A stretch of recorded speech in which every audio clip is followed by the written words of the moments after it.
Breath work. So a lot of times when you're in chronic pain too,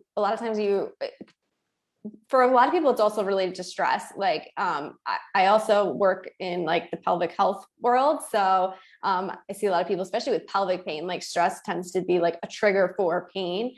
And a lot of times when you're in that state, and even if you're not particularly stressed in life, just being in pain is stressful, and you tend to be more like breathing in a shallow way, like the chest breathing. So doing like deep breathing and working through really using your diaphragm, which is our main muscle that we're supposed to use when we're breathing, is really helpful. And when you breathe with your diaphragm, it's activating your parasympathetic nervous system, which is more that resting part of the nervous system, as opposed to the opposite, the sympathetic. And that's when we're like all stressed and in fight or flight.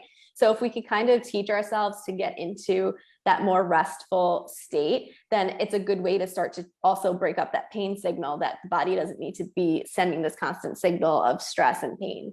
So that's kind of how I use my like breathing technique with yoga, and breathing with the belly and being able to like, it's hard for some people. Some people like, it's like, oh, it should be easy. Just inhale and expand your belly and exhale. And it can actually be difficult. Some people are get into a pattern of really chest breathing and it's hard to break up. But yeah, I think the easiest thing is to do like the diaphragmatic deep breathing and trying to just train the body to kind of relax and let go. So either like laying in a shavasana and using props to get yourself comfortable and working on the belly breathing. So as you inhale, your belly will fill with air. As you exhale, it comes back in. I mean, I think that's a really good place to start for people. I like to tell people is even putting one hand on the chest and one on the belly. So as you inhale, you want the bottom hand to move out, and this hand doesn't move up much. And then as you exhale, the hand on your stomach comes back in.